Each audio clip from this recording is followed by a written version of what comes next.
Let's go to our panel now, David Gazard and Eamon Fitzpatrick. We'll get to talk on those economic numbers in a moment. First, Eamon, you've been at the ASEAN Summit along with various business figures from across the region. There's a lot of talk about growing that trade relationship. As someone who watches this closely, and as I say, you've been there at ASEAN, is there much optimism that the talk can be matched with action?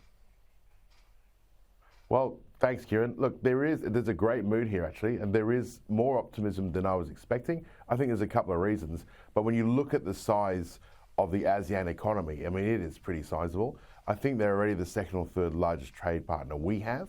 Indonesia, of course, is at least 2/3 of that. And I think it's a combination of things. A lot of the smaller ASEAN countries are starting to power along themselves, taking over that manufacturing base from the Chinese. The likes of Cambodia, I was with Prime Minister Han yesterday for a few moments, and we talked about that. And then you look at Indonesia, who have led from the front.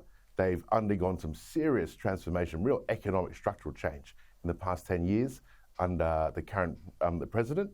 You look at that fuel subsidy reform, the investment in fintech, just growing their economy. And now they've had an election. There's a new president coming in Prabowo, and he's and the story there, of course, one-time opponent, now an ally, now continuing that economic reform path. And that's a great result for us. You look at some of those announcements they've been making over there, there will be a huge uplift in demand for Aussie produce, for our dairy, for all of our natural resources. And so we've sort of looked and talked a lot in this country about the need to diversify, particularly in the wake of China. And granted, the work is going in there, as Jim Chalmers said earlier, to fix that relationship. But I think ASEAN and Indonesia, really for us as a nation and our trade, it's a fantastic option. It'll grow very, very quickly. And I think that's probably partly why the Australian government has announced this week that $5 billion package to get Aussie know-how in green tech and renewables out into the region, because there's huge demand for it. And this is a bipartisan position, David Gazard. I know from Prime Minister Morrison and Prime Minister Turnbull and other Liberal leaders over the years have made a big priority in trying to grow the relationship with that huge region on our doorstep. Yeah, that's right. There's been a bipartisan push over quite a few years now to diversify our markets.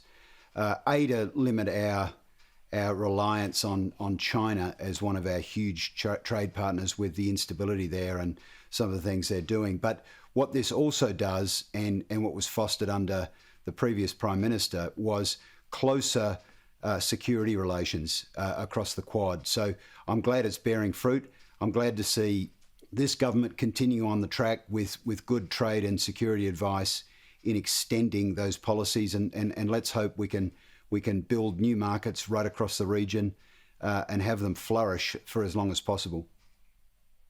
David, that GDP number today, we had Jim Chalmers on the show just a little while ago.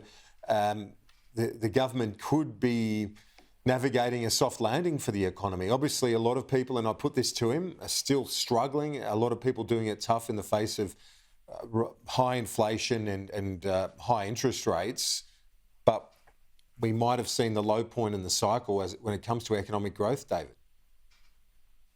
Well, the trend is down, so I think the chances of getting a soft landing diminish. It's still possible, but there is a massive wildcard factor in this, and one of the reasons why the RBA is sitting on the sidelines and waiting before it cuts rates is the size of the ACTU-inspired wage increases that will start to flow through into the economy. Now, if you disaggregate the numbers, you can see that growth in our powerhouse states of New South Wales and Victoria is either negative or completely flat.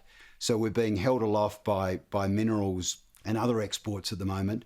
And you've got businesses that are starting to falter. So with higher wage demands placed on them, it is entirely possible that we'll start seeing increasing moderating growth, high inflation, which may come down a quarter of a basis point, but that's not going to be enough to help really struggling families with their mortgages.